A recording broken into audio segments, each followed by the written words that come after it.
You are looking live at world-famous Diamond Head and Waikiki as seen from Kazuki Stadium on the campus of Iolani School in Honolulu, Hawaii.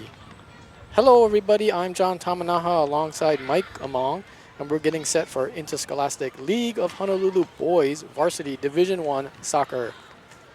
Today down here at Eddie Hamada Field, it will be the Iolani Raiders hosting the Mid-Pacific Owls. Both of these teams are undefeated and involved in a dogfight with Punahou for the ILH title and the league's 2 HHSAA state tournament berths. We will talk a lot about that in a minute, but first I want to turn to you, Mike Among, and ask you about the previous meeting between these two teams. They met 24 days ago on January 12th, and you were there. Yeah, I was there for a part of it, at least the first half and a little of the second half. It was a very physical game. Iolani scored rather early in the first half. Matt Alexander scored in the box.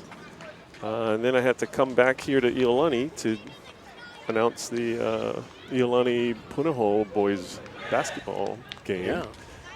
And unfortunately for us, I got a text saying that Mid-Pacific had equalized the score 1-1 in the final 5 or 3 minutes, something like that. So that game was one of 6 ties that has been accomplished by these two teams. Iolani currently, with 3 games left to play in the regular season, this being one of them, of course, is 5-0-4 with 19 points. And in soccer, if you're not familiar, 5-0-4 means 5 wins, 0 losses, 4 draws, and you get points. I mentioned Iolani has 19 points. You get 3 points for a win, 0 points for a loss, obviously, and 1 point for a draw. So a tie is not like half. Tie is that you share 1 point each, and then another point kind of just flitters off into the air. And that's kind of we'll explain how we've got the situation set up where there's all these undefeated teams. Mid-Pacific is 7-0-2. 7 wins, no losses, and 2 ties with 23 points. Punahou has played 1 more game than these two, and they're 8-0-2 with 26 points.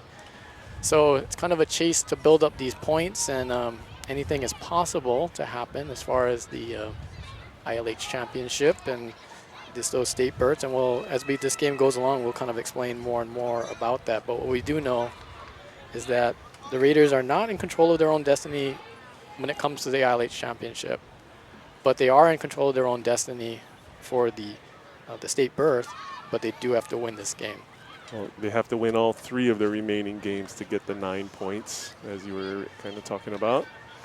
Anything less than 9, I believe, leaves them out of the state tournament. So very important matches coming up. We're about to get set here. The center referee is David Morrison, who comes to us from Florida. I can't tell if Keone Cordell Makekau is gesturing to us up here in the perch or below us in the bleachers. He just gave a heart sign with his hands. You know how you put 2 hands together with a heart. So I'm gonna guess it's to some girls under us instead of to me. I waved to him thinking it was me, but no, I don't think so. Could be. And we are underway. Mid-Pacific starts out.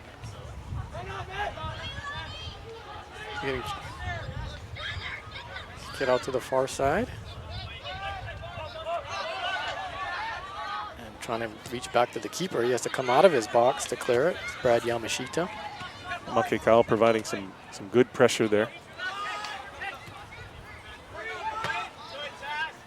Tasman Turner clears it away for Iolani. That's Tanner Shimamoto battling for it. The Pacific has it. Skylar Adams to the head. Tasman Turner tried to reach Alex Liu, but that got cut out by the Owls. Matt Uemoto tries to clear, but that doesn't go too far.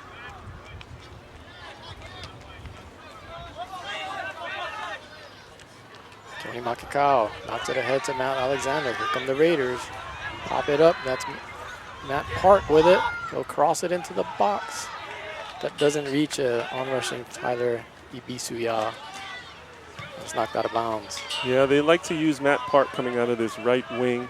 He's got some speed, and he seems to always create problems for opponents crossing that ball in. Matt Uemoto, throw it in. Finds Makekau.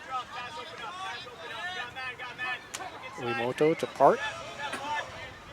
Matt takes his space. This is Keone.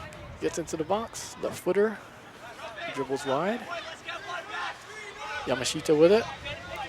The coaches want the Iolani players to put pressure on the keeper. That's one of the scouting reports, is to just make sure they get balls into the box and make him make some decisions whether he's going to sit back or come out. Come to Owls. Well, this could be trouble. Ibisuya knocks it ahead to Makekau. Two Owl defenders back there.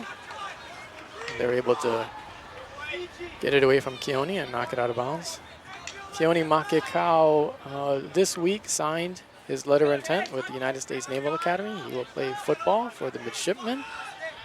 He is an outstanding wide receiver for the Raiders, and also the starting striker at this point in the season for the soccer team. It's Uemoto, chips it in. Cut out by the Owls.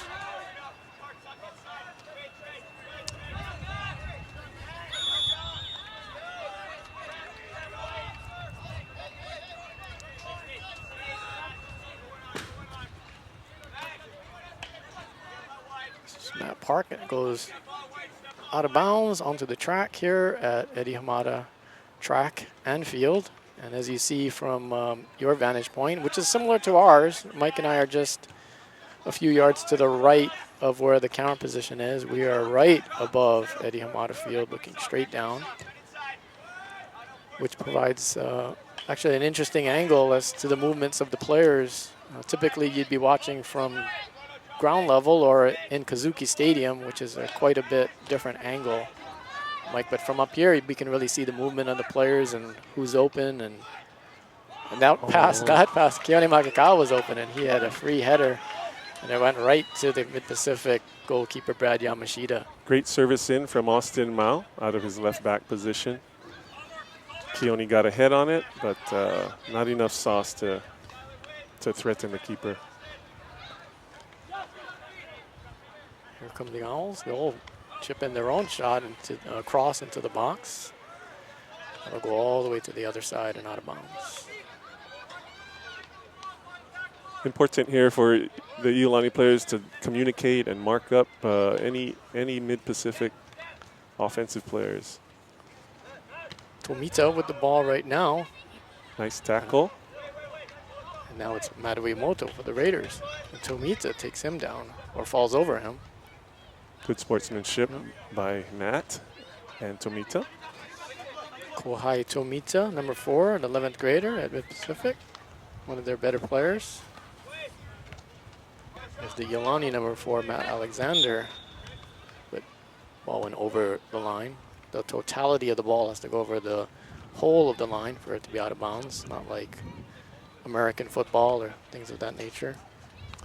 You might notice throughout the match that the Iolani players will try to give what's called high pressure to the Mid-Pacific players. Coaches this year have been stressing trying to get the ball back as soon as possible after a turnover or any 50-50 ball. Alex Liu gets it out to Matt Park. One of 4 or 5 Matts on this team. You'll hear the name Matt a bunch. Back to Liu, outstanding sophomore for the Raiders. Was on the team last year as a freshman. Gets it over to Trey Corrett. Up ahead. Iolani has 2 really good central defenders, Trey Corrett and Tasman Turner. Provide really solid leadership and protection in the back. Here's Uemoto. He'll chip it up ahead to Makekau. He'll nod it over to Alexander. Mid-Pacific with a good defensive clearance there. And here come the Owls. Tomita. His pass doesn't reach his intended target, but the Owls will have a throw-in on the far side. There's Curette and Turner combining to thwart the attack of the Mid-Pacific Owls. Again, high pressure by the Raiders. There's a steal, almost. Almost misplayed there by Bueller. Here it is. Another one, and Keone's got it. Nice ball. Yeah, keep putting pressure on the defense and the keeper. Sooner or later, we'll capitalize. So Yamashita's doing a good job on these punts, but I just jinxed them. They've been long down the center. That one was not as long and out of bounds.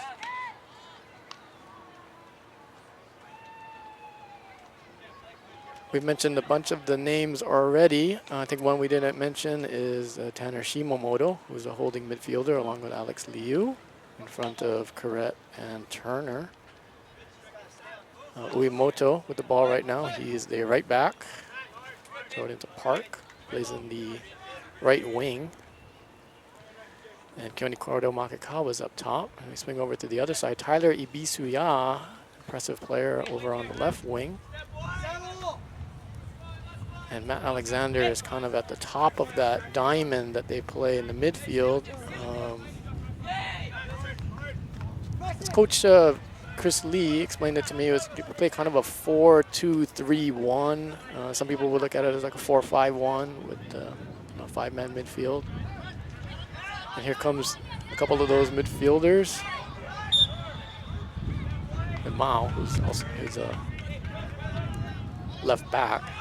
Coming forward a little bit. You know, you mentioned Shimomoto in the midfield. I want to say hello to his grandparents listening in or watching. The Sagawas. Yes.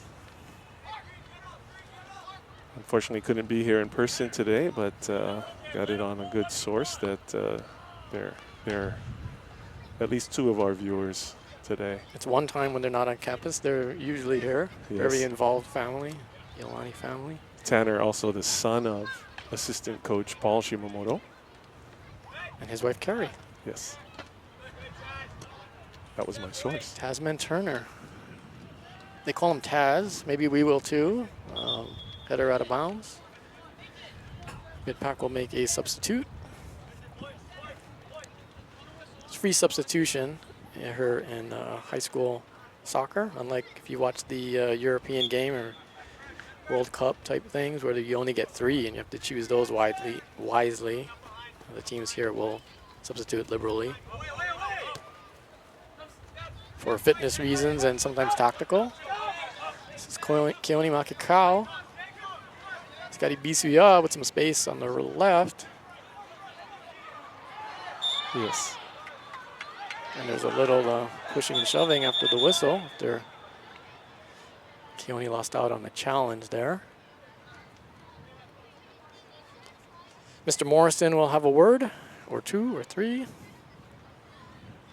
Still talking with them. The last time these two teams played, it was, like I said, it was very physical and it got emotional at some points. This is our first flare-up for today here. It's like Keone lost out on a tackle. That's not actually true. He was fouled.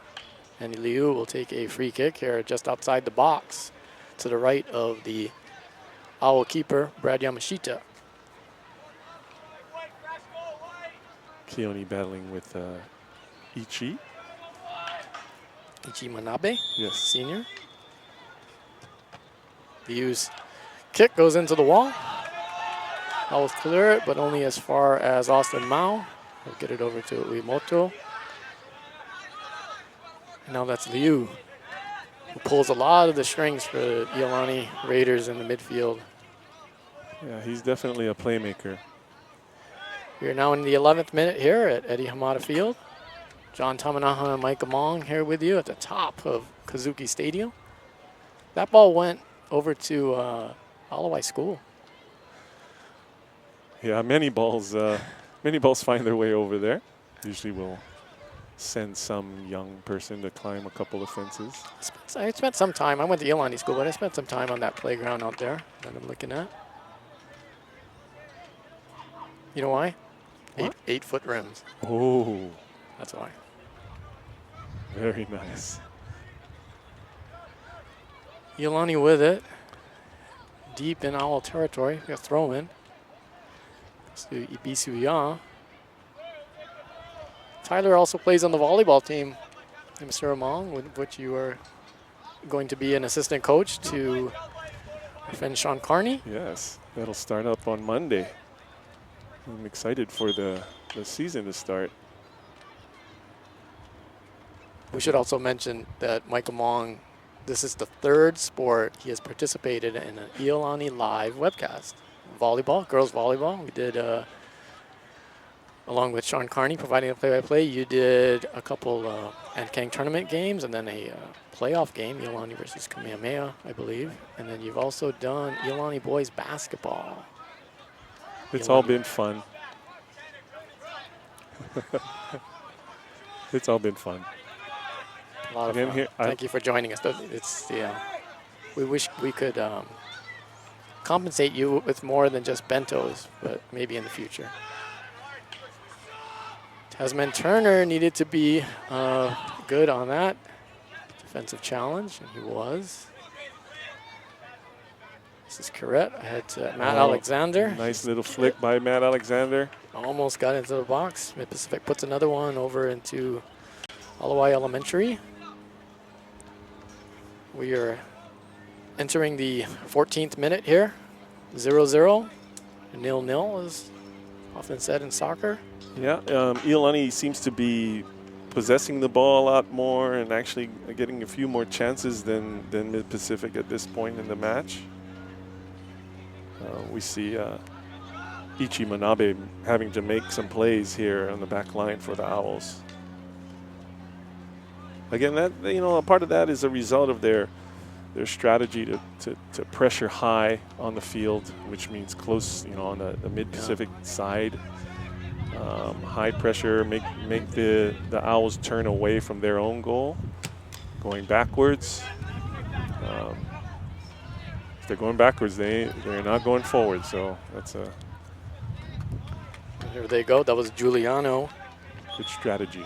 being pressed by Ibisuya, and that ball had to go out of bounds. Did you happen to mention our keeper?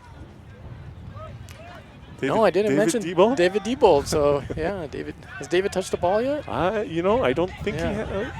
I don't think he has. Why that? And this is senior night, and David is one of 12 seniors that are being honored with signs and all kinds of festivities downstairs, which you cannot see. Well, if we're not mentioning his name, I think that's a good thing, right? Yes. That means That is a good thing. he's not involved and Mid-Pacific is not threatening. And we have mentioned the name Brad Yamashita. The trick, though, is to get the ball into the net, Yes. where then soccer, as everyone knows, the goal and points are hard to come by.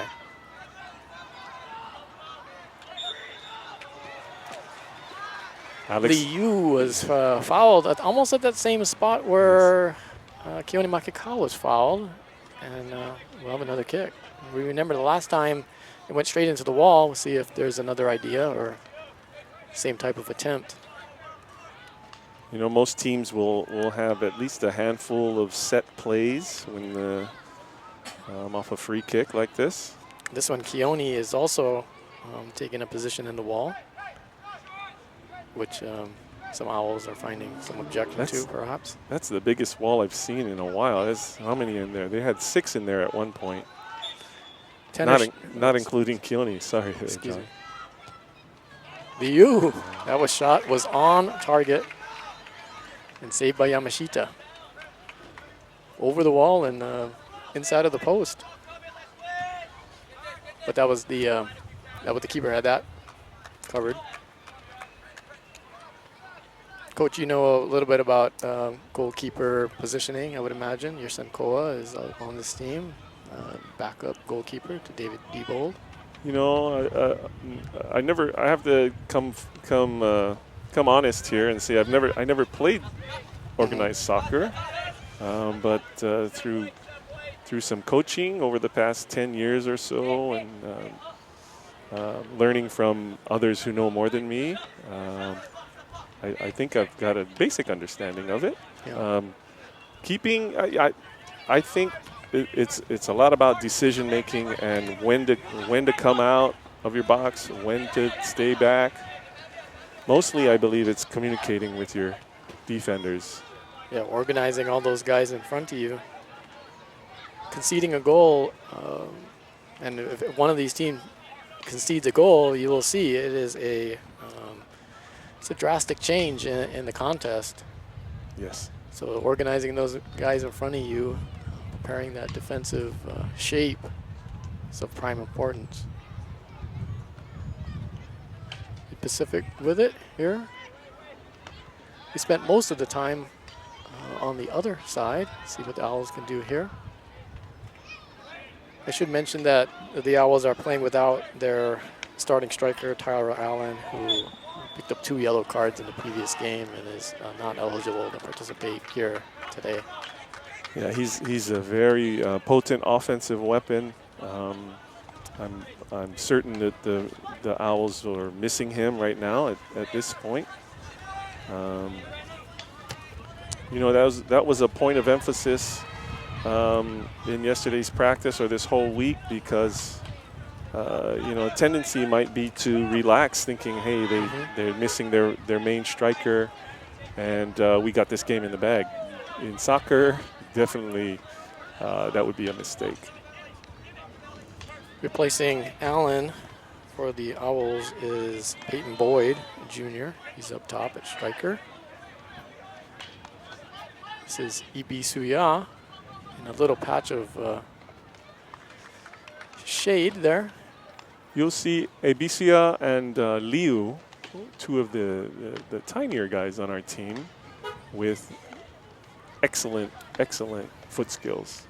That ball is stuck to their feet like magnets, which kind of allows them to make up for their lack of size. Here's Liu. Let's see what he does. Tried to get it to Uemoto, and that ball's popped up into somewhat of a dangerous position where Kioni Makekao was battling with Ichi Manabe, the 221s. Good job by Matt Uemoto on that one to step and make sure that Mid-Pacific didn't steal that pass. First corner kick. First corner kick, yes, and we are entering the 20th minute, which is essentially the first quarter of the game. In high school soccer, we play 80 minutes, 2 40-minute halves, which is different than the typical 90 with the 2 45s. So left-footed Ebisia from the right corner. From the Raiders, charging toward the goal. Cleared away by the Owls, but only as far as Alex Liu. Matt Park had an excellent chance at that ball in the air. The ball was just slightly low. He's an excellent leaper. Another volleyball player there.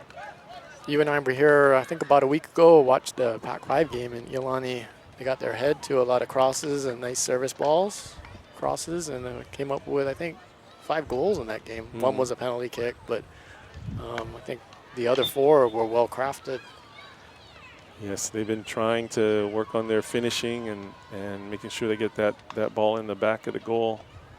You know, they pride themselves as a possession team, and Coach Shimamoto takes stats every game, and you know, the percentage of possession time is usually in Iolani's favor.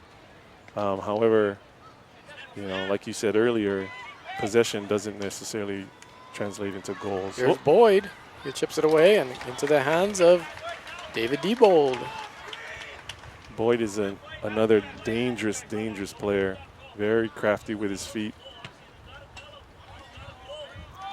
Diebold with his first kick. Finds the head of an Owl.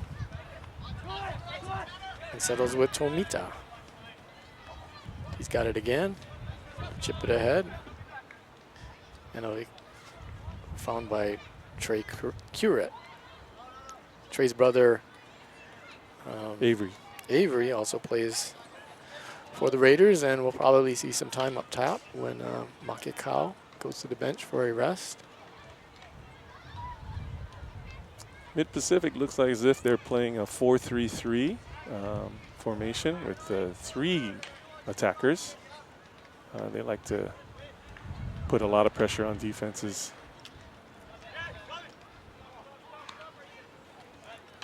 The ball goes out of bounds, throw into the Raiders. You know, when Tyler Allen is out there, a lot of times that I've seen Mid-Pacific play, they like to send the balls long into the corners or towards the box and just have him use his speed. He's amazing speed, and he's very strong on the ball. So it looks like they've at least adjusted their style without him in there. Yoshimamoto over to Keone Simon, who's in the game now, here on the right wing. Keone tries to put a cross in, that's knocked out of bounds, and the Raiders earn a corner kick. Yeah, sometimes, you know, when the wings get the ball, you know, just maybe 10 or 15 yards past the midline, you like to see them slot that ball behind the defense so that everybody's running towards the goal instead of always taking it down to the end line and trying to cross it in with more congestion in the box. Casual observers might not understand this about soccer, but the creativeness and the cleverness of your passing, you know, kind of mentioning what you were talking about, being counterintuitive to what the defense thinks is going to happen, is largely how you score and how you find space and openings and opportunities. It's designed to be a very free-flowing game. Lots of the more creative you can be, the more threatening you'll be to a defense. Shimamoto's corner. Makekau finds his foot, and there's Matt Alexander takes a swing, and it goes over the crossbar. Goal kick for the Owls. We are now into the 24th minute. A game we should mention that started at the time our game started is Iolani girls soccer game. Iolani at Kamehameha to be played right now up at Kapalama, so they are probably past the 20th minute. It is 0-0 there. If Iolani ties, so as it stands now, or Iolani wins, they will win the ILH championship. If Kamehameha pulls out the victory, Kamehameha will win the ILH championship. The girls team started the day with 31 points. This is their last game, and Kamehameha has 30. So as we mentioned in the open, if you tie, you each get 1. As I'm saying that, Keone Simon puts in a shot or a pass, or just, you know, that was a good ball to put in there into the box, make something happen. Yeah, excuse me. Yeah, he floated one in there, probably a little too deep towards the goal. Keeper could come out and get that rather easily. Probably want to slot it back a little bit outside that 6-yard box so that the keeper really has to make a decision. Here come the Raiders. That ball gets sent out of bounds. Iolani will retain possession on throwing. Now, just to finish my thought about the girls team, so Iolani with 31 points, Kamehameha with 30. If they split the points there, Iolani will end the season obviously with 32 points, Kamehameha with 31. That would give them the championship. Both teams already have earned a berth to the state tournament, which will be held at YPO Soccer Peninsula later this month, February 16th to 20. I hope to see you guys, a lot of you Raider fans out there to support the girls team. Perennially one of the top contenders for the ILH and state championships. Here's Simon. His cross is cut out of there by Manabe, that man again, number 21. Simon there showing some beautiful creativity and fancy footwork to get rid of his defender and get that ball crossed in. Again, another corner kick. Yeah, and these corner kicks from this right side, they've been finding some success. You know, things have been happening. Yes, Shimamoto takes a lot of these. He'll take them mostly from the left with Ebisio out. He's taking this one here from the right? And as soon as we kind of praise him, he fluffs one off to the side behind the goal. He's a lot better than that, I promise. It's that old webcaster jinx. I almost said broadcaster, but we're webcasters. But we're webcasting to anywhere in the world. So if you are somewhere, or you made it across the street, hit us with a text, or if you know us, or tweet us at Iolani_Raiders. Iolani_Raiders is the official Twitter account of Iolani Varsity Athletics. Follow that account for updates on games and scores and whatnot. Mid-Pacific with a chance here. Curette clears. It's Matt Alexander. See if he can get on it. Yep. Back to Mao. Again, good discipline there. Only 2 offensive players against 4 Mid-Pacific defenders. Drop it back and possess it a little bit, spread the defense out, then attack. There's Avery Curette. Gets a foot to it. Knocked it to Yamashita. Earlier there was Trey Curette passing ahead to his brother Avery. Keone Makikau is now on the bench, getting some rest. I'm going to miss seeing Keone not only play soccer but football on this field. He's really brought a lot of excitement to Raider football over the years. A 3-time ILH All-Star, and as I mentioned earlier, just recently signed with the Naval Academy and was recruited by a bunch of mainland schools and also the University of Hawaii. And he'll do the midshipmen and our country proud. I'm not sure how watching him run on a screen, on a TV screen or a computer screen, how it looks. But in person, when he gets a full head of steam going, he's amazing. Yeah. It's unbelievable how he can cover ground and get from A to B. When he played intermediate ball for Iolani, he played some running back, and that was also a sight to behold, just getting that ball in the backfield and going on a sojourn. A little too heavy on that pass from Liu to Curette in the corner. Good idea. So at this point in the game, we got 0-0. We're in the 29th minute. Again, 40-minute halves. It seems like Iolani has the bulk of the possession. Had some threatening times, getting a bunch of set pieces off. And how do you feel about the game currently, 30 minutes in? Here's where it gets to be kind of a mental battle. The team that can maintain focus and understand the it looks like the keeper might have stepped out, but Keone Simon may have nudged him there. But staying mentally strong and understanding, hey, the coaches want us to do this, or in this situation we want to drop it back and possess, or switch the field, switch the ball from one side to the other. So have faith in our Iolani mental capacity That's what we're known for here, to execute. among other things. But mental capacity is on the list. So is Mid-Pacific.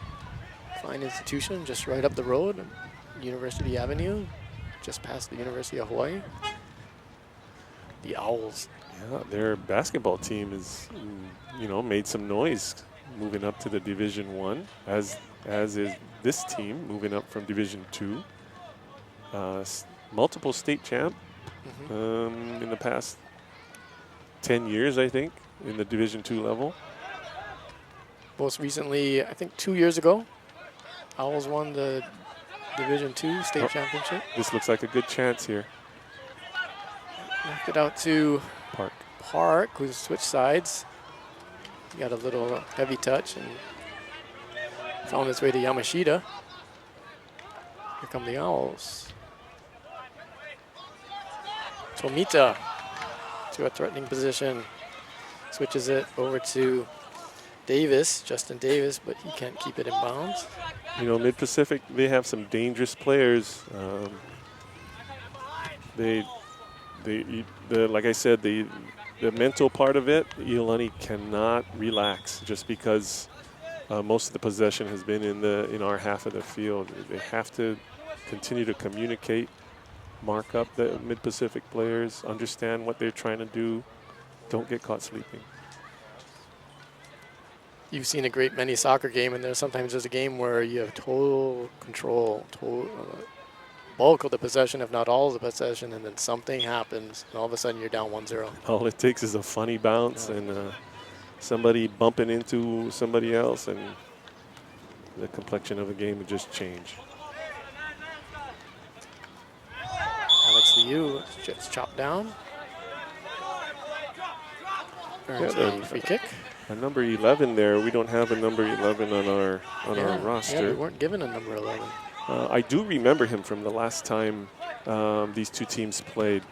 Again, very physical player, strong. We're talking about the 11 from Mid-Pacific, who's right there. Yes.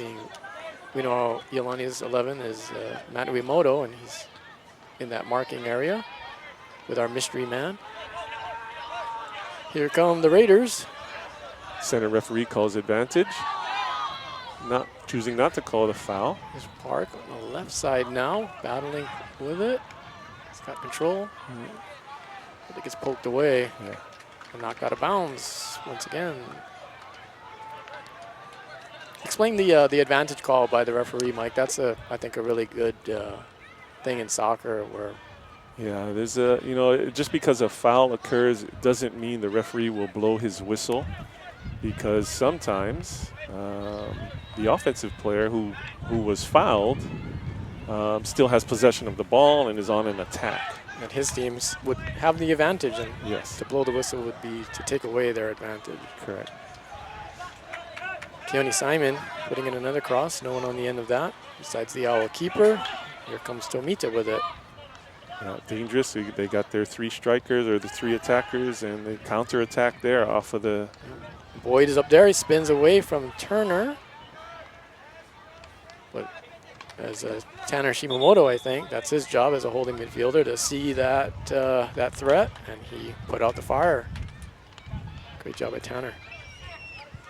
He's got a high soccer IQ. I was talking to Coach Chris Lee before the game, and talking about Tanner's soccer IQ. And of course, as we kind of mentioned before, the son of Paul Shimamoto. And so he's kind of grown up in the whole soccer environment. Yeah, he's grown up on this field watching older teams play back when he was starting in kindergarten, or maybe even before that. Paul's been coaching here quite a while. Paul, a member of the Iolani class of 86. Chris Lee is class of 88. And one of Paul's classmates, Umar Turklap, also the class of 86. And then Travis Watanabe, of course, another assistant for the Raiders, class of 2001.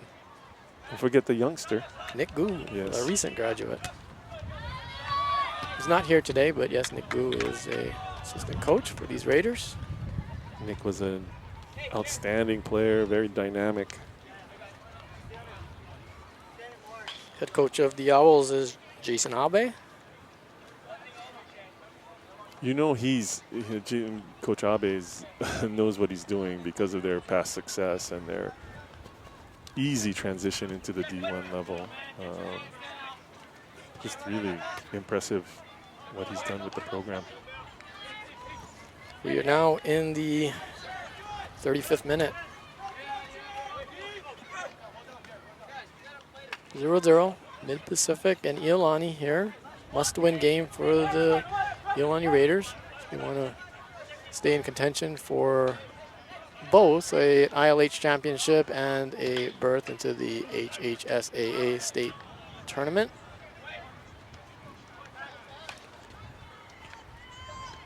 It's Boyd over to Tomita. He'll take a shot that hits kind of the side of Turner, Taz Turner, and goes out of bounds. Mid-Pacific will have its first corner kick of the game, but not before a substitution. Back into the game for the Raiders will be Makikao, and it looks like, is that Matt Alexander? Yes, and ABCO. My 47-year-old eyes are just barely hanging on from this position up here. I like it though. We really can see the game and how it unfolds. Numbers on jerseys a little different. I believe this is Mid-Pacific's first corner kick. Yes. They've got 2 in the box. One man very near the keeper. That reaches Boyd, kind of bounces away. Makikau cleaning up for the Raiders in his own box, and he is off and running. Trey Curette trying to open up some space for him, but it gets knocked away. Great steal by Ryan Miller. Miller into the game. This is Matt Alexander.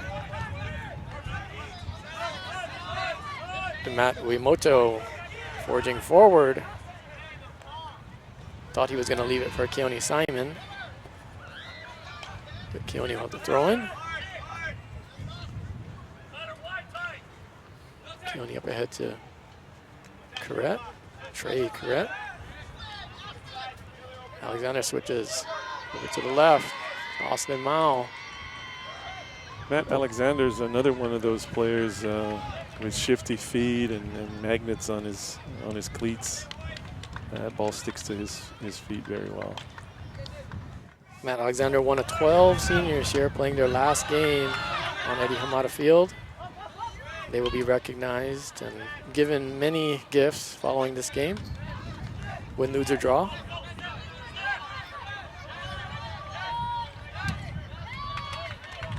The ball knocked out of bounds. Now we've got some overcast skies, so the entire field and our location is now in some bit of shade, and there's a wind. You might hear it in our microphones blowing, which is not a bad thing. It cools us off a little bit up here. Probably lightens the shadows on your television screen or your mobile device or tablet or whatever you're watching us on. I just noticed that Mid-Pacific provided their own tent there on the sideline. Yep. Well prepared. Yeah, that's pretty smart. Keep their players, their bench players at least, or some of them, half of them, out of the sun.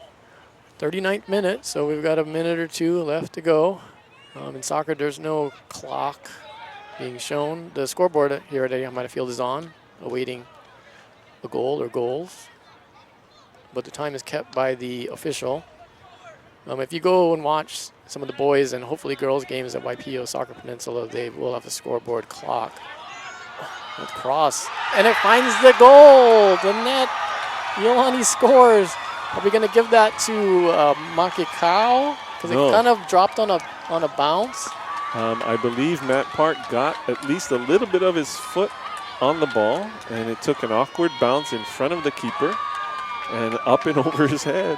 Not the prettiest goal that you'll ever see, but when it hits the back of the net, hey, any coach, any player will take that. Great ball in by Makikau. Again, putting the Mid-Pacific keeper in a position where he has to make a choice. Is he going to come out and grab that ball, or is he going to sit back and wait? And while he's making those choices, there are Raiders around, and most notably Matt Park. And so we talked about that first goal and about conceding a goal. Now Mid-Pacific really has its work cut out for it. You can kind of see the excitement in the Iolani players. They want to get another one quick here. There's Curette up from his defensive position over to his brother. And that's Ibisuya. Takes a shot. That goes over. Oftentimes in a soccer match that will happen. The team that just scores is shot with a jolt of adrenaline, and they start running around a little more with more energy. And then the opposing team would feel deflated and kind of be sluggish for a little while.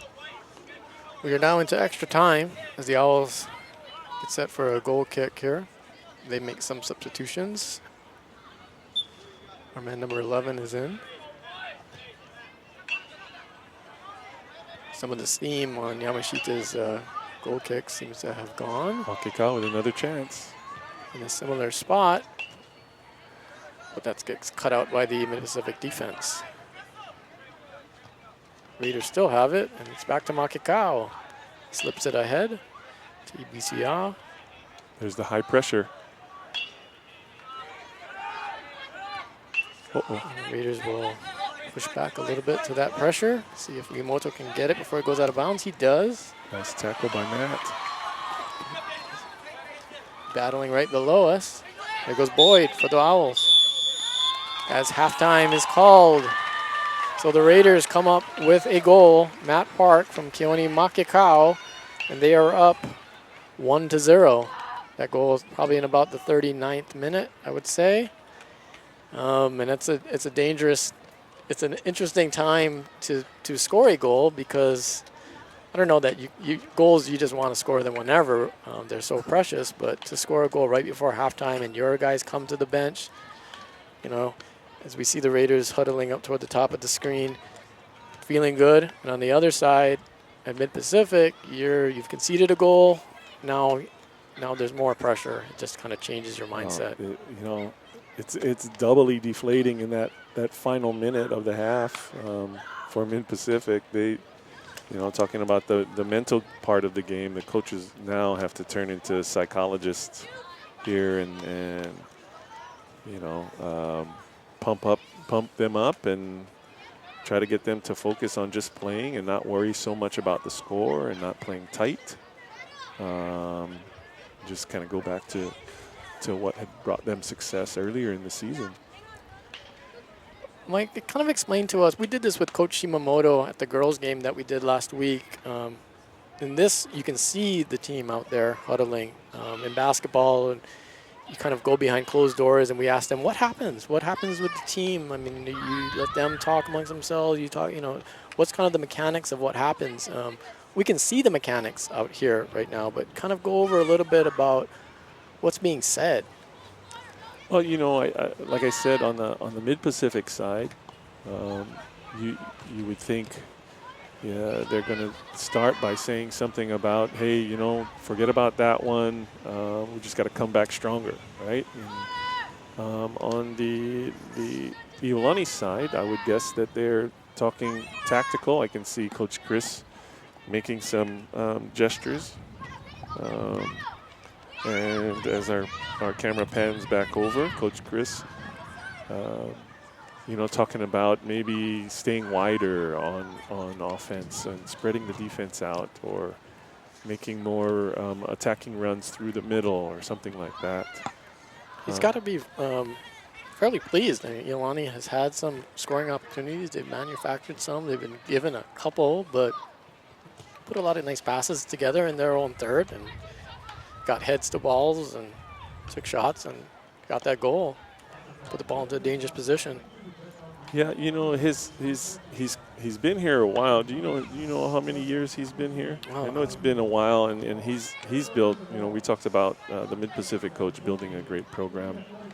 Coach Chris has built this program into a perennial favorite in the ILH. Through hard work, through his assistant coaches and the lower level coaches, and all of the players taking pride in what Iolani soccer is all about. Yeah, and he will step aside if previous talks have shown me. He'll step aside, and then his assistants, Travis Watanabe and Coach Shimamoto, they'll say something to the team. Yeah, and we're also watching this other games and different. A lot of the future of the Iolani program. I guarantee you, Coach Chris's son, is it Devin? Devin Lee, yeah, class of 2026. I guarantee you, he's in the middle of all of that, scoring goals, pushing guys around. He does that with the varsity players. It was all-out Raider Day today at school. Yeah, so if it was a normal day, you'd look out there and say, wow, all those kids had PE today? Because they were kind of wearing the PE uniform or following the PE dress code. But it was Fire Up Friday and All-Out Raider Day, organized by the Iolani Raider Nation. This is Iolani, this is Raider Nation Week, the first ever Raider Nation Week. There were 3 senior nights this week. The Iolani girls basketball team was last week, and then there was the girls soccer team, and more recently the boys basketball team, which we're going to talk about here in a moment. They had their senior nights, and then that brings us to this Friday game for the boys soccer team. Let's touch upon what's going on in other places. We do not have a score yet from, so I believe, let's check real quick. It is still 0-0 at halftime now of the game up at Kamehameha Schools, Kapalama, Iolani versus Kamehameha. If Iolani wins that game, this is the season finale for both teams, or ties, Iolani will win the 2015-16 ILH championship in girls varsity soccer. And if Kamehameha wins it, the Warriors will be the league champions. It is 0-0 up there at halftime. The game started at the same time as our game. I'm getting a report from Athletic Director Wendell Look that Kylie Kim Bustillos had a great look in front of the shot, but it went a bit high.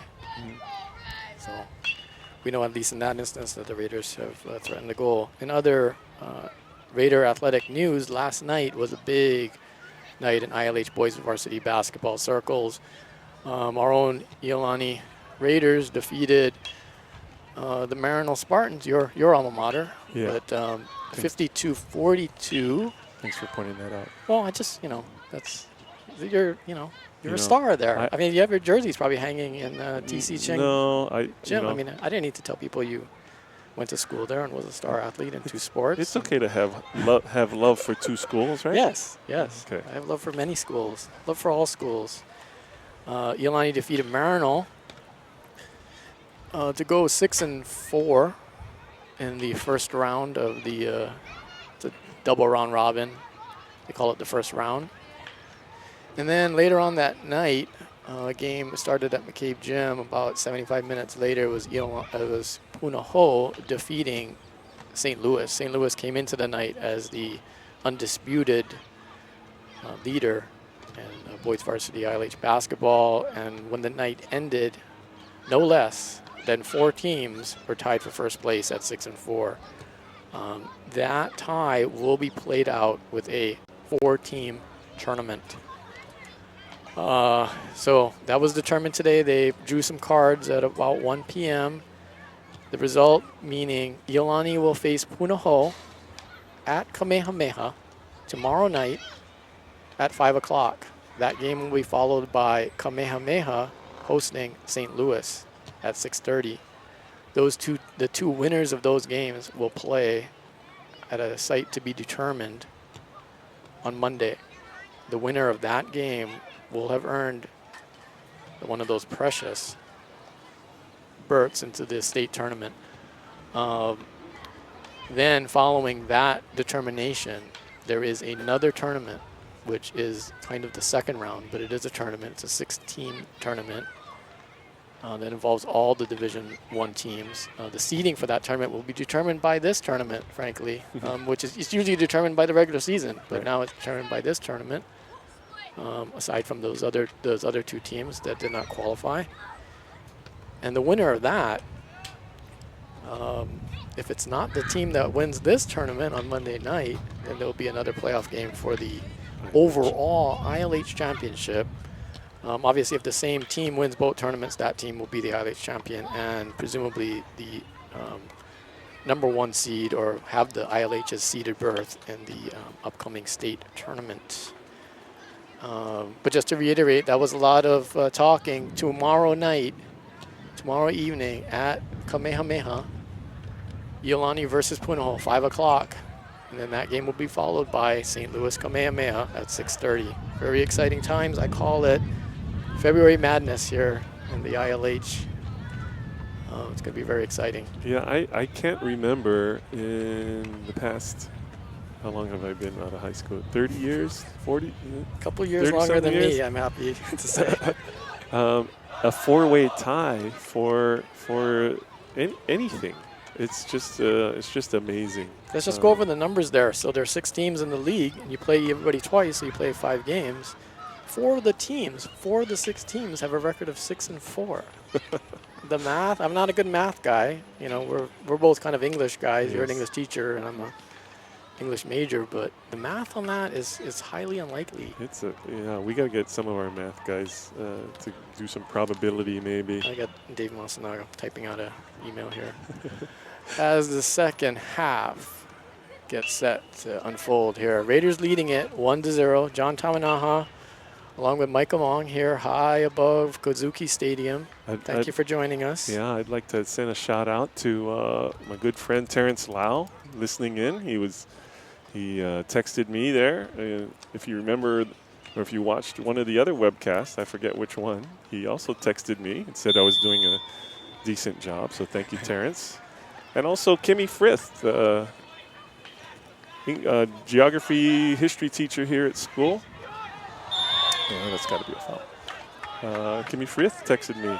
Also said I might have a future in this if the teaching thing doesn't pan out. Thanks, Kimmy. The teaching thing, of course, is panning out beautifully. Raiders, after that foul on Alexander, the free kick, Shimamoto standing over it. Just getting started here. Second half, Raiders leading it 1-0. That ball's in. Well, attempt at a header. Again, there's Park. You know, that combination, Shimamoto to Park, has been pretty effective over the years. They play on the same club team together. And like I mentioned earlier, Matt Park is a very good jumper, explosive player. Almost got his head on that one. Bisuya, his header goes out of bounds. Also an explosive jumper. So he'll report to the volleyball team when this is all done, just hopefully after the state tournament. To accomplish that, Iolani needs to win this game, to reiterate, to qualify for a state tournament berth. Only 2 given here in the this level of the ILH. And 3 teams are currently undefeated. Also Punahou, which leads the pack.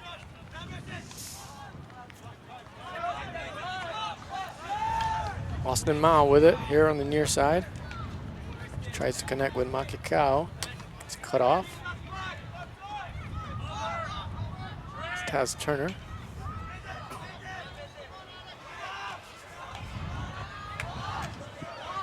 Two Iolani players there fighting for the same ball. You probably want to communicate there. Curette and Mao kind of having a little laugh at that. Hopefully that doesn't turn into an opportunity for the Owls.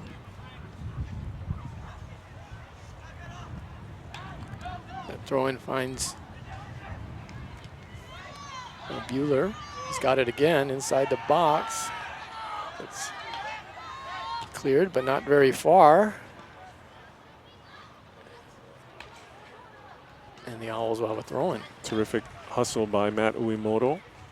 If the ball had gone over the end line, it would have been a corner kick, which is more dangerous than a throw-in most times.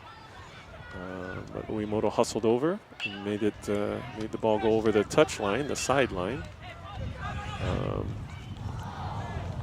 There's a tough collision there.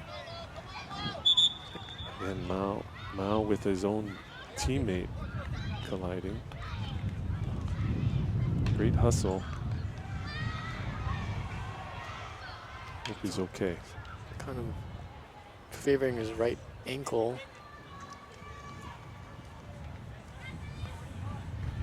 And he's up, walking it off.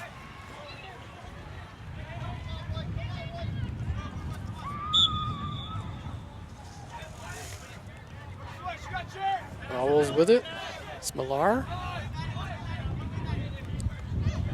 They work it to the far side.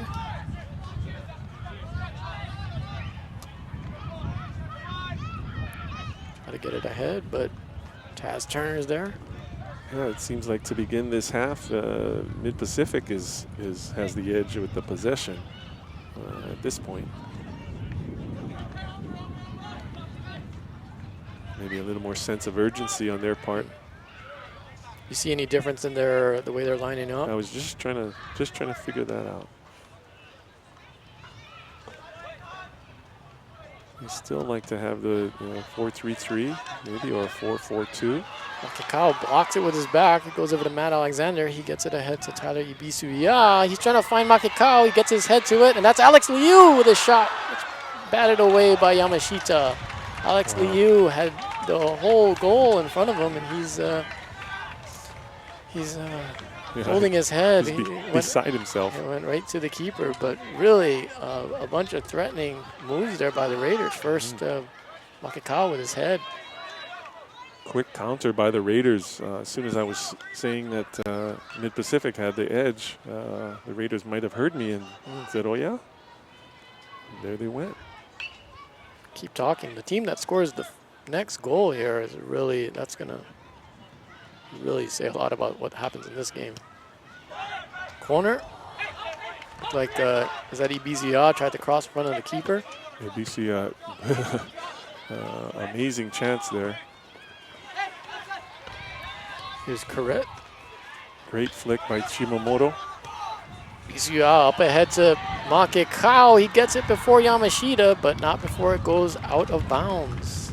You know, that play right there might lead to a future goal, just because Makikao, I'm not sure if the keeper knew exactly how fast Makikao is, and with Makikao beating him to that ball, might make him think twice about leaving his line. Good point. There's Alex Liu. Mao up ahead to Ibisuya. He's got a lot of room here on the left. Makikao's into the box. That finds a head of Alexander. Settles with Park. And Owls have to knock it out of bounds. It almost hits that car over there. Thank you, fence. You can hear Coach Chris Lee calling out some instructions. I think he sees some openings, some opportunities. You know, you might see, and this happens in some matches, that the team with the lead might take a little bit longer to walk towards the ball or set up their free plays, their free kicks. You might see that. You will always see that. Especially in a must-win game, which this is for the Raiders. I was trying to be nice. I know. This is Alex Liu. Fancy footwork, gets it ahead to Shimamoto, back to Liu. Doesn't quite connect.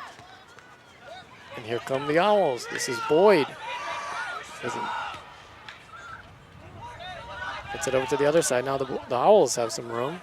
The Raiders set up their defensive shape. Yeah, you see the Raiders trying to get the white shirts behind the ball.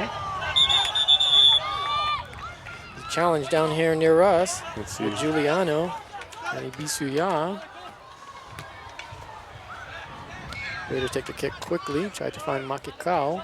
Again, you know, you might be a little alarmed by that quick kick there. Again, a free-flowing game, soccer is supposed to be, and the referee, as much as possible, will try to stay out of it, keep control of the game, but just let the players play. I like the job Mr. Morrison's doing today. Spoke with him very briefly before this game. He's from Florida. And was looking forward to seeing some high-level soccer, and I think we've got that for him here. It's the first time he's been the center ref for an Iolani game. A member of our military. Thank you for your service, sir. United States Army.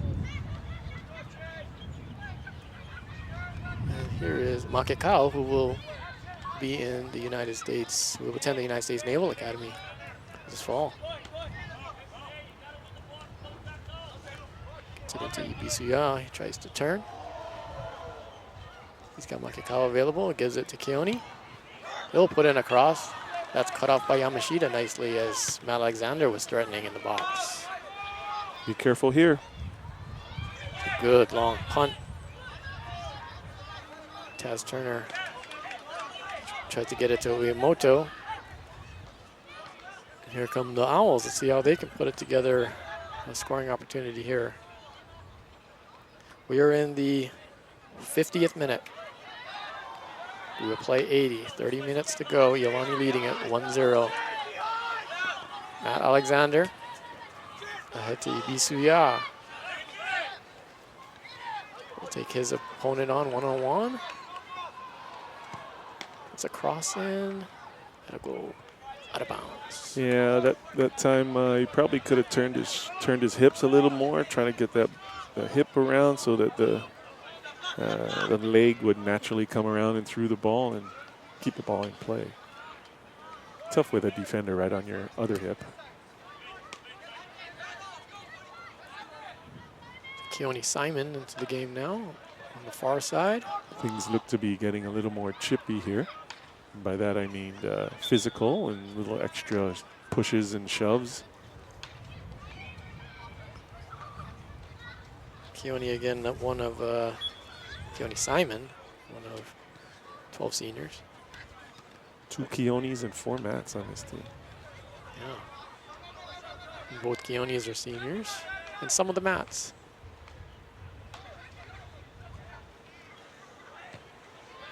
That's Alex Liu, sophomore, clears it out. Great anticipation by Alex. It's good to know that Alex will be with the Raiders for 2 more years. Put in a good freshman year last year on the varsity. He's amazing with his endurance because he plays a lot of minutes, and he never seems to get tired. He's always working hard, anticipating, maintains a high level of skill. Yeah. Look at Alex Liu play. He's always got his head up, displays that good vision, and works the magic with those currently pink cleats. Boots. They call them boots. Boots, yeah. Good step by Alexander. Sorry, when I say step, I mean you step towards the offensive player and try to get your foot on the ball. Here's Boyd for the Owls. Gets away from 2 Raiders and does it once again. Flag up by the assistant referee. BCU got to grab the jersey of Peyton Boyd, and the assistant referee on the touch line, right 12 yards away, saw it. Yeah, they're not just out there to call off sides. They do have the authority to call these sorts of fouls. Dangerous area here.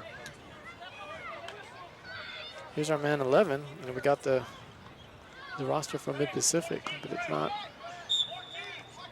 Maybe they had changed the jersey number. But he's standing over it. His cross in. Great. It's cut out by clear by Curette. Trey Curette saves the day with his foot. And look who's pressuring here. Alex Liu. All the way up from his holding midfield position. Matt Alexander wins that challenge. Comes away with it. We'll give it to Liu. He will send it across to Tanner Shimamoto. Up ahead to Ibisuya. Here come the Raiders. Nice. Ibisuya gets away. Does that cross in? Ooh. Nobody home as it goes across the face of goal. It's a nice ball. He needs his teammates to be running onto that and trying to get some body part on it and poke it into the net. Nose, forehead, knee. Moving into the 54th minute here at Eddie Hamada Field. Iolani leading it 1-0. Must-win game for the Raiders if they want to keep their state tournament hopes alive and the hunt for the ILH championship as well.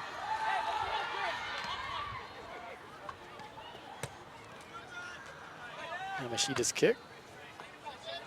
That's correct. Shimamoto gets barged into from behind, no call. Another no call. On the ground, no call, as you said. Yeah, just play on. Owls trying to good job find some space. Good job by the Raiders there. They just keep playing, not complain about those no calls. Well ahead, Boyd almost got a foot to that, or did get a foot to that. Or perhaps he didn't, because it will be a corner kick for the Owls. Yeah, that's a questionable not questionable call. It's a tough call to make because, you know, who knows who touched that last. Both players going for it. The referees just have to make their best guess sometimes. Corner comes in. That finds an Owl. It's now headed in for Mid-Pacific. That's Peyton Boyd. Ball bounced around there in the goal mouth. And it just presented itself to Peyton Boyd, and he nodded it home. In the 55th minute, Mid-Pacific has equalized. Again, dangerous, you know, dangerous play there. You might think it's a bad luck there to get that call or a corner kick rather than a goal kick for Iolani in that situation. The defense still has to clear that ball out of there. Both scored into that same goal, and kind of after the ball hit the ground, and things happen. So what this leads us to is it is 1-1. The same score as the previous encounter between these two teams on January the 12th. Into the box goes Alexander. He still has it. He's surrounded by 3 Owls. We've got a whistle. And Mr. Morrison will consult with his assistant referee on the far side. Looks like Alexander still maintained possession of the ball.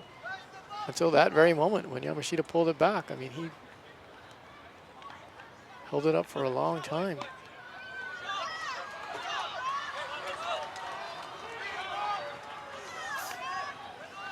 Not sure what happened there. I guess they called a foul on Matt Alexander. Perhaps an elbow or some sort of clearing out move.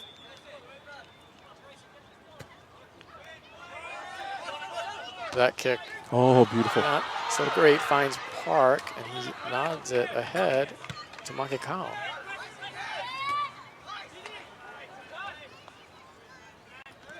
Taz Turner gets it ahead. This is Alex Liu. He skips, jumps, and moving away. Yeah. Sends it to the outside to Keone Simon. Keone Simon. He finds Boom. Liu. Liu sets it up for Matt Alexander. Boom. His shot makes its way through, and then Park has a swipe at it into the keeper. Raiders still have it in the Owl box. Keone Simon trying to turn the corner. It's hit ahead.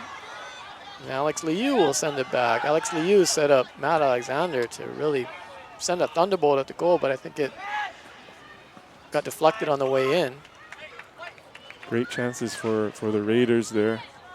Perhaps the best was Park after the rebound. Good job by Brad Yamashita there in the Owl goal. Senior, this is his last regular season game. Well, no, excuse me.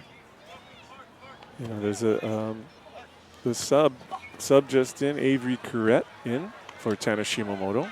And typically what the Raiders coaching staff has tried to do is play kind of switch their formation a little bit to a 4-4-2 with Makekau and Avery Curette up top.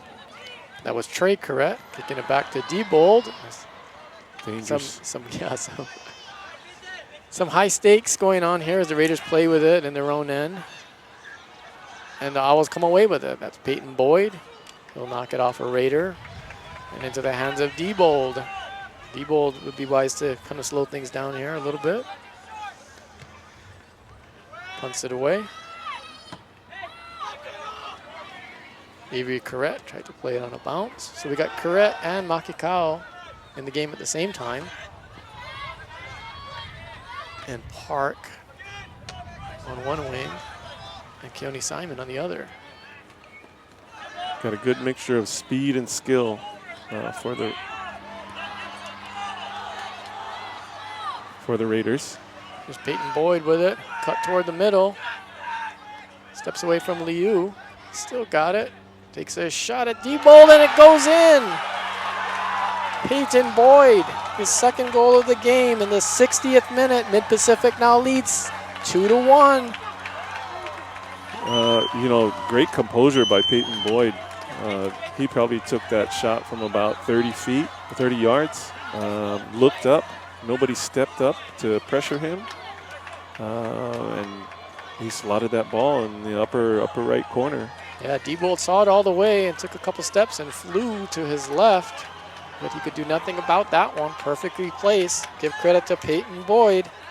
He's got 2, playing in place of Tyler Allen. Again, you know, a tie for the Raiders is not good.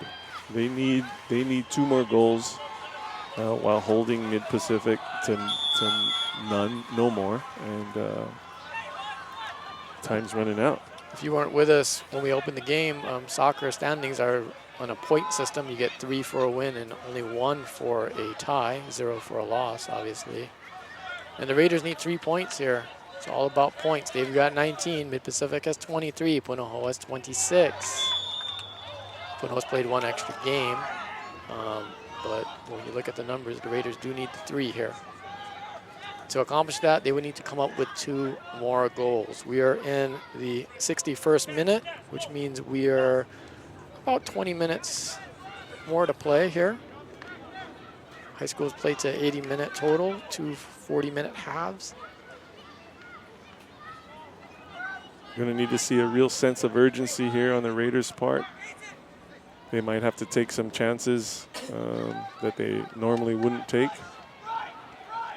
There's Alex Liu standing over the free kick. Raiders are jockeying for a position in the box.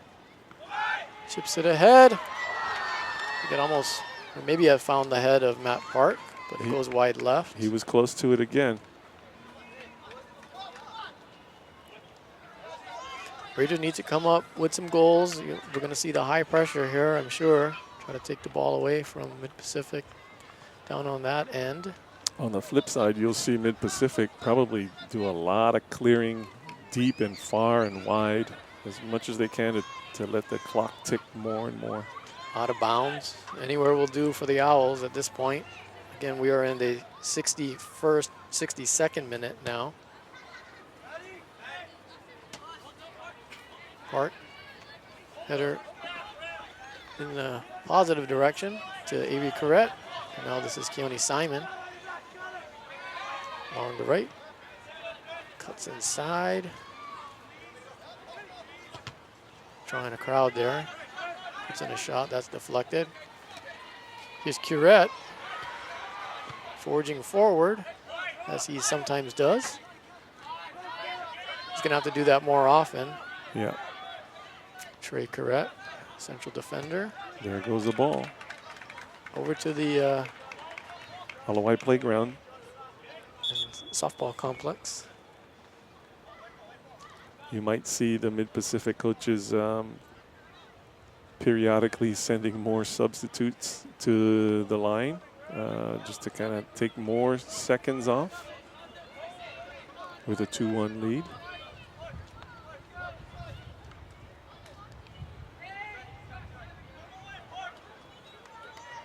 Ebisua in for Keone Simon.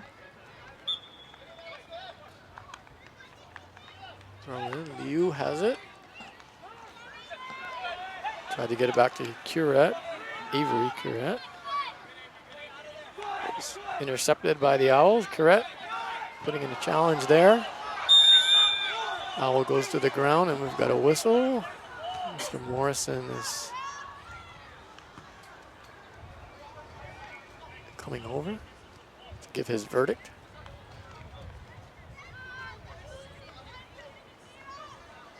Coach Travis having a little conversation. Maybe one-sided. I thought Avery might get a card for that. Kind of threw the Mid-Pacific player down to the ground there. Might be in frustration. Brad Yamashita, the Owl goalkeeper, will take this kick and then run back to his position. The Iolani keeper, David Diebold, comes out of his box to get the ball. Did he handle it? Yes. Did. Goalkeeper can only handle the ball, use his hands in that 18-yard box, that wider, bigger box that you see there with the circular top.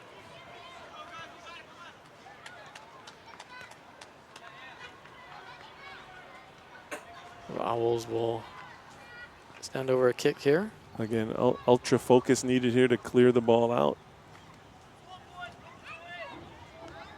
2 players in the Raider wall, 4 Owls in the box. That finds the head of Trey Curett. He chased down by his brother and Keone Makikau, goes over out of bounds to the Raiders. Raiders trying to take the positions forward. Makikau using his speed there. Here is Ibizuya. He's double teamed here on the sideline. Dangerous play. It's a kick. Dangerous play. Foul on Mid-Pacific. Ball sprayed out to the right now. It's Park. It's it into Curette. Avery Curette. His shot blocked. Rimoto will throw in. Raiders still have it. And once again, as you mentioned, Mid-Pacific content to just knock it out of bounds. Yeah, they just want the ball to just stay anywhere away from their goal.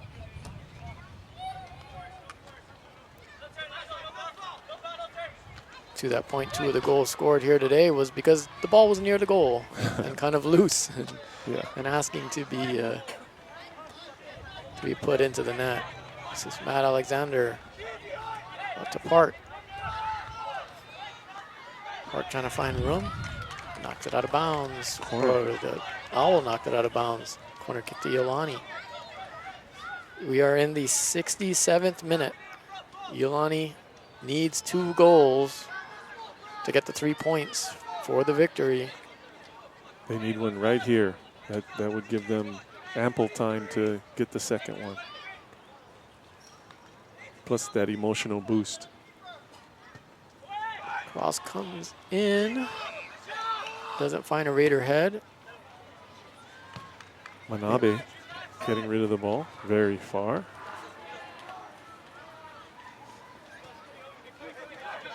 Precious seconds ticking off. Evie Correct to Austin Mao. He's got it in the corner. Switches the field. Matt Rimoto has it. He'll knock it into the box. Hits the crossbar. Raiders, a lot of them kind of with their heads down here, looking a little deflated. Somebody's got to pick them up, talk to them, motivate them. It's the 68th minute. There's lots of time to play. Not a ton of time to score a couple goals, but that can happen. That could happen in within a minute. So, yeah, they pick their heads up and get to work here and see what can be done. To score 2 goals, you need to get that first one. So, see how the Raiders do. They certainly cannot concede another. And Midpack has it. They almost got it to the foot of Peyton Boyd, but it gets knocked away. And here come the Raiders. Avery Corrett with it into the box. Mid-Pacific will kick it out of bounds. And yeah, Raiders will have another corner. Mid-Pacific defenders claiming that was knocked off of Avery's foot. I thought it might have done that, but the AR calls a corner kick for us. Is that Tyler Ibisuya with it? Left footer. His kick comes in, finds a head, and cleared off the line by the Owl on the post. Was that Tomita? Yes, there was Park again. Great play by Kohi Tomita. Yeah, if you notice, 2 Mid-Pacific players hugging the post of the goal. That's the exact reason why they're there, to make that goal smaller. and to poke any balls away that come through. Another corner kick for the Raiders. This is Alex Liu.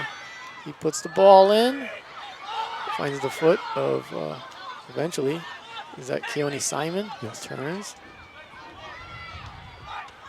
Puts a cross in. It's behind Makekau and 2 other Raiders. Iolani still has it. Alex Liu almost came up on that ball, but slipped and fell. Iolani still with it. This is Matt Alexander. He has it knocked away for a moment. And back to Taz Turner. His pass is intercepted by Boyd. Mid-Pacific, you can hear their fans downstairs. We can't see them. We are directly over them, but you can certainly hear them. They are enthused. They would like to get 3 points. And what will happen if they get 3 points? They will tie Punahou with 26 points apiece. That would mathematically eliminate the Raiders. And put Mid-Pacific into the state tournament, which I think would be for the first time at the Division I level. Battle for the ball. We've got a whistle. Iolani with a direct kick.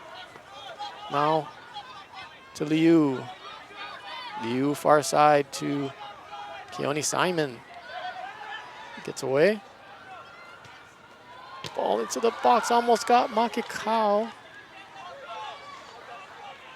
He's still on the floor. Raiders still have possession. Again, Park is dangerous coming out of that back position. There's Makekau, his shot to the right post. It was headed there, but cut off by Brad Yamashita. Nice diving save by Yamashita.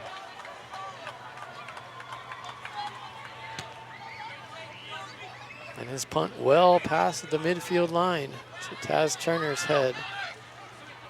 This is Tyler Ibisuya to Trey Currit. He slips and falls. Yamashita will play it with his feet into the box where he can use his hands and pick it up. We are now into the 72nd minute. About 8 minutes and change for the Raiders. Ball makes it back to David Diebold. That time, Trey Curette heads the ball back to Diebold. Had he passed it back with his feet, David would not have been able to pick that up with his hands. There's Makekau in front of the goal, and he scores past Yamashita, and he'll pick up the ball and return it to the center of the field as the Raiders now have about 8 minutes to get another goal. Lots of time. Beautiful ball by Tyler Ibisia. I think you mentioned that earlier, Coach Among, that putting those balls up, letting them bounce, Keone running into space, maybe not aware of his speed, and that paid off right there. Especially with somebody as fast as Keone. Playing that ball early behind the defense and letting him run on and work his magic. That's awesome. Yamashita found himself face-to-face with Keone Cordell Makekau from about maybe 8 yards away. And Keone made no mistake. Now it's this turns into a battle of. Got a false start there by I think Trey, Avery Currit. But it becomes a battle of conditioning. Who's going to have the legs and the lungs to chase balls and put pressure. There it is. Ball ahead. Here's Makekau again. Keone was hoping that the ball would bounce over the keeper. Iolani Field quite a bit softer than the back 5 field, which is just manicured differently and very hard. That was a soft bounce. You notice how Keone went into the net, got the ball, and returned it to midfield because you don't want Mid-Pacific wasting any extra time. Time is of the essence. We are now into the 75th minute. 5 minutes and change to go for the Raiders. This is Avery Corrett. Makekau tried to connect back with Corrett, but it finds Matt Alexander instead. His shot blocked. Raiders still with it. And Keone Simon had an attempt. Yeah, great chance for Matt Alexander there. Mid-Pacific defenders got behind the ball and got in front, actually in front of the ball, so it protected their goal. It is 2-2 here. Iolani and Mid-Pac. 76th minute. Mid-Pacific defender with some cramps. And an Iolani man, Avery Corrett, also down. Now he's up. Again, fatigue and conditioning here. Important. I know the Iolani players have, I don't know if it's a tradition or a practice of taking some ice baths after certain practices. Got these big rubbish cans with water and ice, and they just dunk their bodies in there, try to revive the legs. See them taking a good water break here on the sideline. Some of these Raiders have played the whole game. I'm not so sure that Alex Liu's been out, or Taz Turner, or Trey Corrett. Yeah, Taz and Trey usually play the entire match. They've been Iron Men. I think Alex went out for a little bit earlier in the game. I will continue to be giving you the minute updates. It is, we'll play to 80 minutes, but the referee, David Morrison, is keeping the time, and he's the only one with the time. And he knows how much extra time there is for different stoppages or injuries, largely, but there were other reasons why he would stop the clock. And we are now entering into the 77th minute. Tied at 2. The tie does no good for the Raiders again. They need another goal, and quickly. Iolani has 2 games remaining in the season. They will play Punahou on February 9th, and then in the season finale they will play at Kamehameha on February 12th. Both of those games are on the road. Park cross. Too high. Keone Simon, excuse me. Yeah, they've brought Keone Simon in for a little more offense. Drop Matt Park back into a defensive position. But you will see Matt Park make runs out of that back right position, especially with the game in the balance here. 78th minute. Tomita with it for the Owls. He can't stop it from going out of bounds. Raiders will throw in. They're off and running. Ball ahead to Makekau. Just knocked out of bounds. Raider corner. Raider bench throwing all kind of balls on the field toward the corner. Yellow card for Keone Cordell Makekau. 2 hands in the back of the defender. He has to leave the game. Chad Sanahira, up from the JV team, quickly subs in for Makekau. Chad has some speed on him. Yellow on Makekau. The Raiders still have the corner kick. That's Ibisuya standing over it, but center ref David Morrison is coming over to have a word with the mid-pack bench.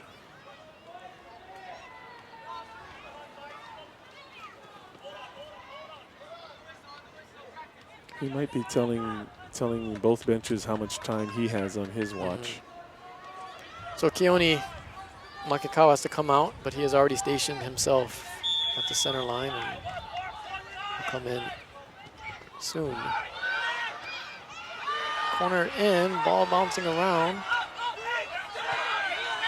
Cleared out, but not so far, only to Alex Liu. Raiders still have it. Alex has it again.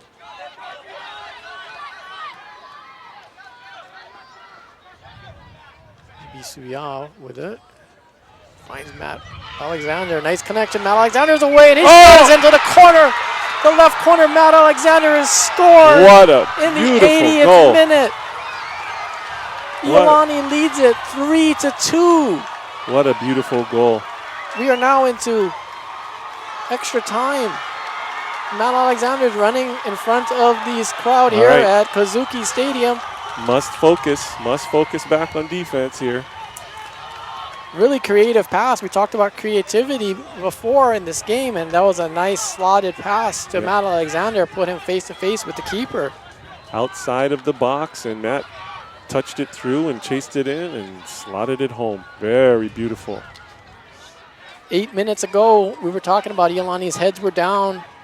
They were trailing this game 2-1. Their postseason hopes hung in the balance. And they've come up with 2 goals, the 2 goals they needed in the last 8 minutes. And now we are in the 81st minute. In a couple of minutes, all eyes will be on the center referee and waiting for him to blow the whistle 3 times to mark the end of this game. Yeah, he has to add time for goals and injuries. So my guess it's about 3 or 4 minutes. Matt Alexander, a 5'8", 140-pound senior on senior night, scores in the 80th minute to put the Raiders up 3-2. They trailed in this game 2-1 just a few minutes ago.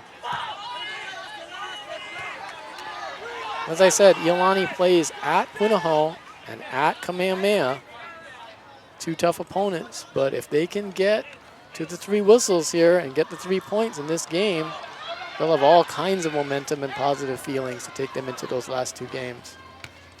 Makekau has to be careful here with his extra pushing. He's already got a yellow card. Great point. If he gets another yellow, he'll be red carded and out of this game and out of the next game. Here's where you want to have possession, but you still want to be aggressive and attack. We're about a minute and a half into extra time. Iolani with a throw in. Into the corner. Just throw it into the corner and out of Smart bounds. Owls goal kick. Again, big clears. Anything in our half of the field, I would look for our Raiders to just clear out as far and wide as they can. It's Ibisuya with it, center of the field. He gets chopped down. Referee will pull that back for a direct kick. Raiders will take their time. Raiders asking the referee for a card because of the cumulative fouls by the Mid-Pacific player there. They're telling him, hey, he's done that 4 or 5 times already. Yeah, this shouldn't go towards the goal. This should go towards a teammate and just possess the ball. You look at the Raiders right now where they're set up. Everybody's spread out. And they do just that. Kick it over into the corner to Makekau. See if he can hold it in there. He cannot. Owls will throw in. David Diebold out here to our right, far outside of his box, calling out instructions. We talk about how key that is to organize the defenders in the front. That ball went out all the way by the flag. The referee allowing Manabe to gain about 15 yards there. Here comes Tomita to clean it up, give possession to the Owls. They will venture forward. It's Beeler. Oh. Turner called for the foul on that challenge. That's a dangerous call there. I disagree. I don't think it was enough for a foul. Referee Morrison obviously thought there was enough there. 3.5 minutes into extra time here at Eddie Hamada Field. Iolani leads it 3-2. Raiders a few minutes or seconds away from getting the 3 points that they need to keep their championship and state tournament hopes alive. Communication very important. David Diebold must make a good decision here on whether to come and punch it out, come and catch it, stay home on his line. 8 Owls in the box. They're running toward it. It finds the foot of Bueller. His shot is on the outside of the net. That was about 8 inches from being a nice goal by the Owls. Almost slipped it inside that right post. Diebold had that covered, we must say. And this is Taz Turner who will take the goal kick for Iolani. Taz puts a nice boot on it. Send it to a corner. Here's Liu. There it goes. You can always count on Alex Liu to make the right decision. He puts it into a corner Hold to on to the ball. Ibisuya. He gets knocked out of bounds by an Owl. All eyes on the center ref, waiting for him. He's looking at his watch. Again, we're waiting for those 3 whistles. We are approaching 5 minutes of extra time here. It can't be much more longer.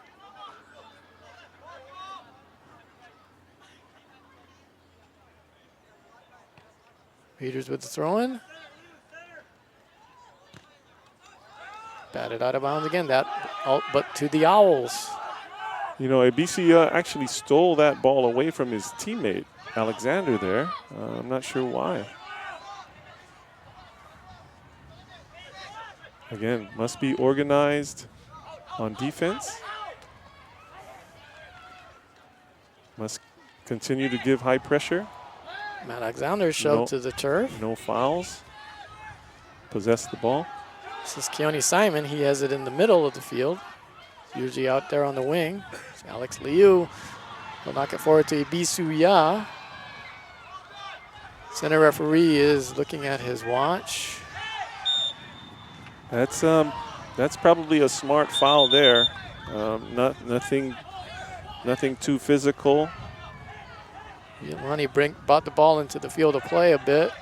In the mid-Pacific half of the field, or I should say the Iolani side of the field. And here is goalkeeper Brad Yamashita. Trying to gain some real estate there. He'll take the free kick. All of the, except for a couple, Owls are forming in the box. The upper right-hand corner of the box from where we sit. Our number 11 cramping up. He was just about to make a run, I think.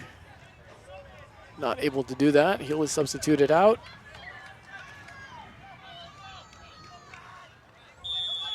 And we're ready for play. Yamashita's kick into the box. Played off ahead, it's in front. David Diebold with a nice save there. Peyton Boyd, who already has 2 goals in this game, was threatening right in front of David Diebold. But David got the ball first, and there is the whistle. Iolani wins it, 3-2. Wow. Here on senior night, the Raiders trailed this game as late as the 72nd minute, 2-1. They come up with 2 goals to win it. So Iolani gets all 3 points. Now they have 22 points. Crucial win. Pacific stays at 23. Punahou has 26. The Raiders have 6 more points available to be gotten. They play at Punahou on the 9th. They play at Kamehameha on the 12th. If odd things happen, well, not odd, if things happen the way for Iolani, including maybe a tie between Punahou and these Owls in the season finale, that could possibly put the Iolani Raiders into position to win the ILH championship this year. The other thing we were also talking about here is qualification for the state tournament. Only 2 ILH teams make it to the state tournament. When we started play today, there were 3 undefeated teams. Mid-Pacific has now just suffered their first defeat at the hands of Iolani, 3-2. One team, Iolani, Punahou, or Mid-Pacific will not make the state tournament. They started the day undefeated. And that is one of the big goals of this team, is to get into that tournament and see what can happen. Iolani has a proud tradition in boys and girls soccer. Big win, Coach Among. I mean, you were just talking about the heads being down. Kind of go through that. Where we were just a few minutes ago. Yeah, you know, like I said, it becomes a mental thing, and somebody had to spark us, and you know, you had a bunch of guys actually pick up their heads and start getting more chances. Just a beautiful win. You know, it wasn't just one person. Again, true one-team fashion. Everybody was playing their part. You know, I think Mid-Pacific had the shovels out, and they were starting to throw some dirt on us there, Yeah. down in a grave, because they could have eliminated our chances for the state tournament, as you were saying. So beautiful win. Again, this win means nothing unless we get 2 more. But it gives you that chance, and that's all the Raiders were looking for. And I have more good news, everybody. Iolani, 0. Kamehameha, 0. That is a tie, but that works for the Iolani Raiders girls soccer team. 0-0 draw at Kamehameha just ended. That means the Iolani Raiders girls soccer team is indeed the 2015-16 ILH champions, and they will have the seeded berth to the state tournament. Those boys there are the Iolani boys soccer team seniors. There are 12 of them. This is their senior night. This is a senior night that they will remember for a long time. The day started with Matt Park, a senior, putting in the opening goal in the 39th minute, just before halftime. That gave the Raiders a lift. The Owls equalized through Peyton Boyd in the 50th minute, and then Boyd struck again with an amazing shot from about, what would you say, Mike? About 30 yards. About 30 yards, just a lightning bolt into the top right-hand corner to put Mid-Pacific up 2-1. And that really kind of put this whole a damper on what was transpiring here on senior night at Eddie Hamada Field. It was the needle in the balloon there. Then the Raiders came back with that was Keone Makekau, you're right, from the 72nd minute with a point-blank shot after a nice assist, the through ball. And he equalized. And then it was Matt Alexander in the 80th minute to put Iolani ahead into that lower left-hand corner. A goal that will long be remembered here at Eddie Hamada Field. That was fantastic. Let's read off the names of the seniors who will be honored after their kind of warm-down stretch here. David D. Bold, goalkeeper. Cole Chun. I don't think Cole got into this game, but Cole is the pro counsel here at Iolani School. It's a great guy to see walking around campus. Matt Alexander, who had a goal tonight in a great game. Reese Cayetano, midfielder. Ryan Miller, who got into the game, another senior midfielder.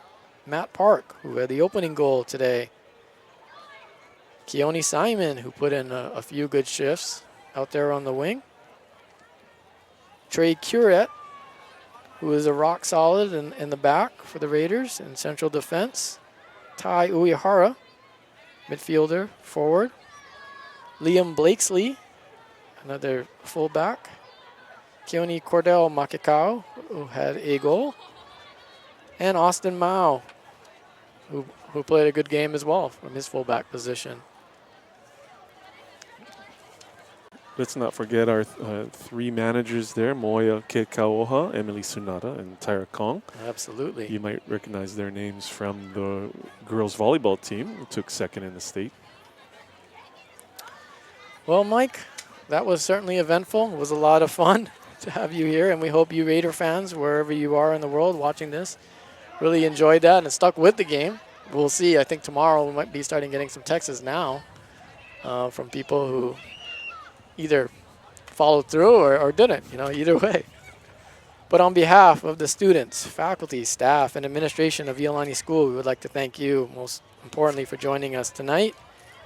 And special thanks to Head of School, Dr. Timothy R. Cottrell, who is traveling right now, and maybe he's listening to us watching this game as well.